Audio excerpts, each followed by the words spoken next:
increasing number of countries are moving towards participatory decision-making. This is enabled by the easy access to social media. BrandZai, a company that monitors media data, has named the local elections, fees must fall, and the state of capture report among the leading social media trends for 2016. The United States elections were among the biggest international trending topics for the year. My guests are Melanie Malherbe, Head of Client Engagement at BrandZai, and Dina Mikuto, SABC Digital News Producer. Welcome to you both. So Melanie, just briefly tell us what were some of the biggest themes locally in South Africa? So true to see social media form. Every big event obviously comes up, you know, Olympics, Wade van Niekerk, Caster Semenya, all those type of things come up. But definitely in this year, I think the events with the most polarizing opinions came up quite a lot, and that being the local elections, fees must fall, and the state capture report. So anything to do with the state capture and this situation there came up quite a lot as well. And for you, Dini, what were some of the big themes? On top of what she said, we've also added the bogus pasta issue, where you had Mboro going to heaven at some point, and the Prophet of Doom, which was very recent. That was one that really stood out. And of course, the state capture and racism must fall, which got off the year on a very heated note on social media. Just on that, the pastors, Dini, why do you think that was such a big theme? Which one? The pastors. Oh, the pastors. Yeah. See, sometimes what happens on mainstream news is not really what people are talking about on social media. But as this story about the pastors broke out on mainstream, people started picking up on it. And what really drives the story sometimes on social media are memes, where people make fun of a serious event, and that would really get people to engage on the matter. So that's one of the factors that really got the pastors issue going.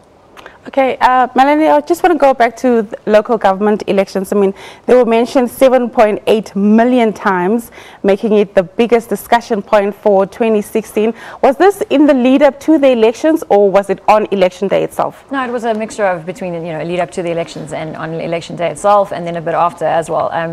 People obviously are putting out their opinions there of what they think is going to happen, and then when it happens, then they go back and say, either I told you so, or, it didn't match what I thought was going to happen. So yeah, definitely, it's over the course of the conversation that came up. Well, if you've just joined us on 404, welcome. We are discussing some of the biggest social media trends for this year.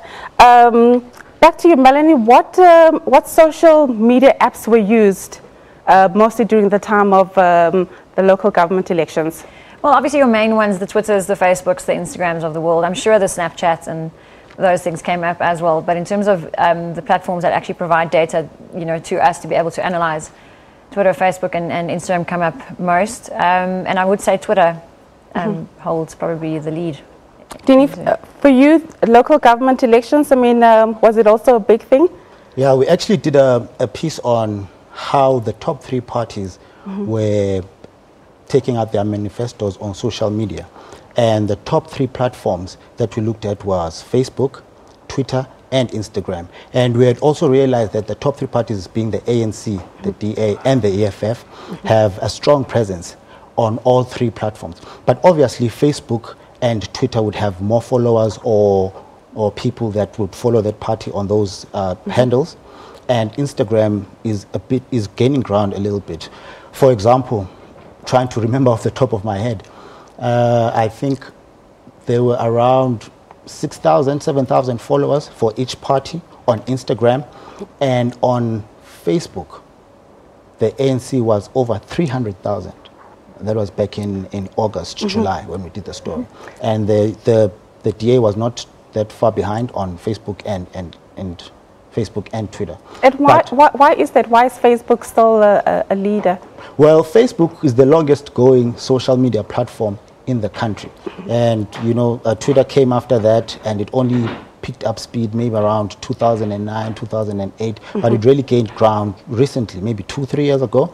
And Instagram also, it's fairly new. So a lot of people are obviously on Facebook, even though it seems like the growth is stagnating a bit, but a lot of people still conversate on Facebook on issues. But Twitter really drives the conversation, especially on what happens on news-related stuff, you know. User-friendly, does that in any way make it a little bit more, you know, accessible? Or it is accessible, but there's always the issue of the 140 limited characters, yes, you know. But it also helps for people to get to the point and not dabble on things that they are not sure of, or, you know, saying irrelevant things. So I guess it's quick, and people really engage on it, and they engage on the most important issues because you don't have a lot of characters to play with. Melanie, so who was the most active political leader, not the party, but the political leader? So President Zuma doesn't actually have a personal Twitter account. So Mamani and Malema definitely were the two that spoke out more often. And I think Malema was probably the most outspoken. And I mean, being the most controversial, I think, you know, amongst the three, a lot of engagement on what he put out there as well. So President Zuma's conversation came from the presidency itself and not directly from him. So he's kind of out of the race, if you have to look at it that way, the actual leaders on the platforms. Does it matter when you start, you know, the conversation? I wouldn't say it matters when you start it. I think it matters what you say and what you're putting out there and the type of content you're putting out there. People will either, you know, be drawn towards it or not. From my perspective, I saw a lot of, you know, movement from the DA. A lot of photos going out, a lot of statements going out. Every time something happens in the news, they would have something, you know, on social media to either counteract or support.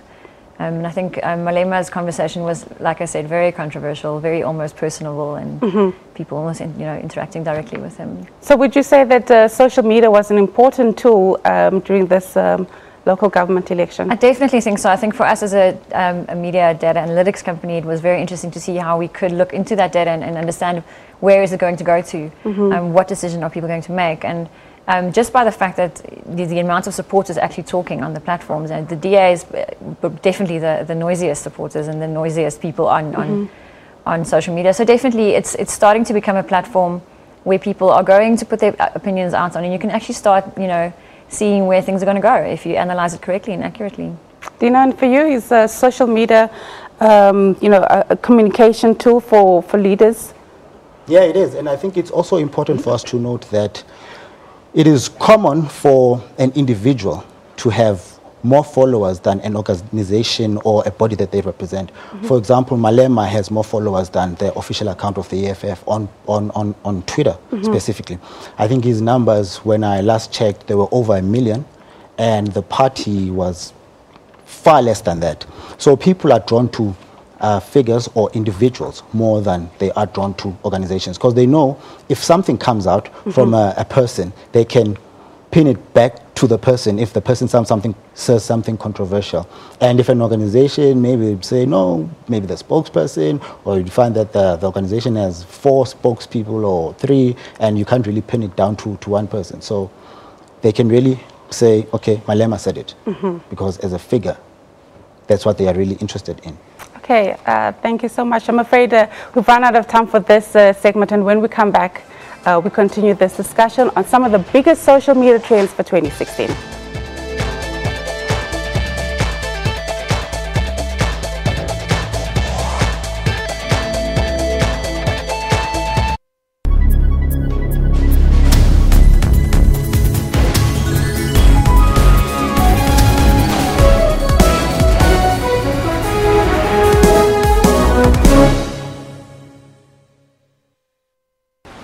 It's more than a gift, it's capturing summer magic. Get a Galaxy S7 Edge with Tab 3 Lite bundle for $6.99 per month on My MTN Choice Flexi 200. Plus your choice of a Gear VR or an accessory kit. The Galaxy S7 Edge, now in blue coral.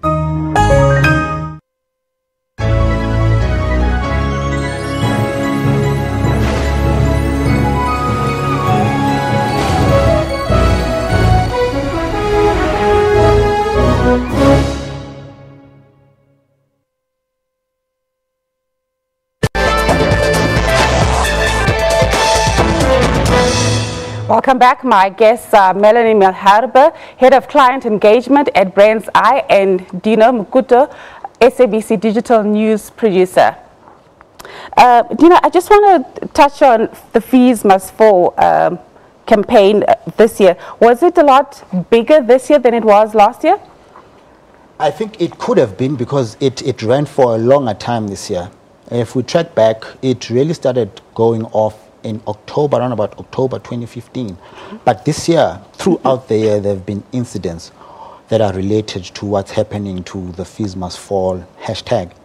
Yeah, so it's been bigger this year because it had a longer time of staying on social media, because there have been strikes, you know, throughout the year.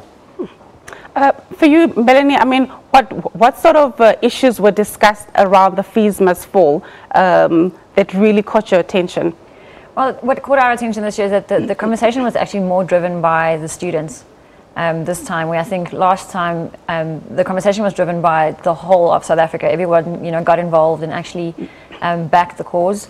What did come out this year was a lot more of a negative perception towards how the campaigns were run and how it was handled and how the students handled it. A lot of people were saying they're defeating the cause. So they would back the cause, but they were not backing the way the students were going about it. So from what we saw around the time that it happened, it was not as big as last year. I do agree that the conversation kind of kept on for longer. But a lot of the conversation was more driven around the activities around it rather than the actual cause, which was quite sad to see. And there was a lot of celebrities driving it as well this year. But the conversation that we saw was more on the mainstream media than it was on social media this time around. Okay, we have Courage from GP. Welcome. Yes, thank you so much. Just to greet everybody there in the studio. I see you guys are discussing trends that we're making the most strides this year. But let's just to touch on a few instances, although they were not that much discussed, where we had people using, especially Twitter, to make some racist remarks and then later on retract them. I mean, it is one of those acts that we condemn as human beings, and I think Twitter and all other forms of media should not be used for such out of way tendencies. Thank you so much. Thanks, Courage. Dina, would you like to add on to that? I mean, I think it's important to say that just because your private social media account is your private social media account does not necessarily mean that what you say goes out to people that you trust, because it goes out on a public platform. It's your personal account, so you'd like to think it's private, or you might make some private settings, but it is actually going out on a public platform. So people have a tendency of thinking, no, because I'm followed by my friends, or I've befriended this person, so this conversation will only be heard by these people. Someone can go on there, you might be saying something controversial or something out of line. Someone might go there and just get a screen grab. You might go ahead and delete it afterwards, but if someone gets a screen grab of that, it's out there for generations to come. So people should know that it is your private platform, but it's going out to the public. Melanie, I mean, have you seen cases where this has resulted in criminal action taken against some of the those who use Twitter, Facebook? Well, more recently, we saw the lady from Hart Bay making a racist remark, and she's facing, from what I understand, legal action against her. I do agree with Dini, though, that people perceive Twitter and those things to almost actually be anonymous, because you don't have to put out your correct name and your your correct profile picture, but people are quick, and if something gets shared, it will reach the people that you almost don't want it to reach very quickly. And once it's out there, it's there. Like you were saying, a screen grab and a reshare, and if you just reshare it to someone who has a lot of followers, and that person reshares, it's out and can't do much about it. But yes, I think we've seen twice this year already. Yeah. So even if someone says that a retweet does not mean that they agree with the person, that doesn't mean anything. Well, I think that's a personal opinion, I guess. But if you are retweeting something, you are either backing it or putting it out there to say that you're not. And if you normally don't back it, you would say that I don't back this statement. So you're either just putting it out there for people to see, which half the time doesn't happen on social platforms. People do, they take the action to elicit either a reaction or to say that I'm backing this or clearly state that I don't. So. Absolutely. I just want to go back to the Fees Must Fall protest, Dini. I mean, one of the posts by A. Michael says that for 22,000 rand, 37,000 tuition, and he mentions, an amount of 6,000 rand for books, 5,000 rand for meals from a domestic worker who earns 1,500 rand monthly. He received over 1,300 engagement. I mean, why would someone get so much engagement? Maybe it's an issue that resonated with whoever is interested in the hashtag or whoever is affected in the hashtag. And as my colleague here said earlier, the conversation was really driven by students on this issue this year. And it was mostly about their experiences at these institutions and how they cannot afford or how their parents cannot afford these exorbitant funds or fees that they must pay. So obviously this is an issue that is personal to them, and they, like Michael said, if a person makes 1.5, they've got an A student at home, they just passed their matric, they want to go to tertiary because they know that education is something that could take the mother out of the situation of earning 1.5.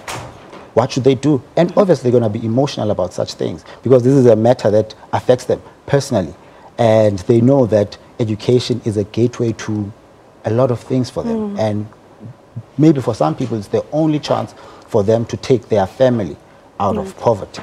So maybe that's why. Maybe it resonated with a lot of people. And that retweeting thing we were talking about earlier, even though some people, I see this is quite common on people's on profiles, saying retweets are not necessarily endorsements. Right. But I think people would retweet something that they agree with or something that might shock them or something that might resonate with something that they believe in. Melanie, do you find that gender plays an important role in the kind of topics that people identify with? I do think it depends on the event that they're talking about. Interestingly enough, between last year and this year, the shift from who drove the conversation, I think it's shifted from a lot of either female conversation. Sorry, last year was female conversation, and this year it's shifted to male conversation. So it definitely depends on the topic. Obviously, if it's something that resonates with women, they'll speak about it more, and the same for males. So I don't think it's a general. I can't make a generalization. Yeah. I mean, some people say that it takes a lot more than social media really to rally around a certain cause. What's your feeling around that? I think social media provides the platform for people to kind of come together and share their opinions. Whether they rally or not, I don't know. I don't think that it necessarily drives action often. So you would have your, what was that, the CLS water bucket over the head, and you would think that would drive people to donate, but it does kind of just turn into, a fun thing, and people just start nominating each other to do that. So I think it once again depends on the cause, I guess. Where with things like Fees Must Fall, people were driving the controversial conversation to see if they can get backing, but something like that ALS challenge, I'm not sure. Well, after the break, we continue this discussion on social media trends.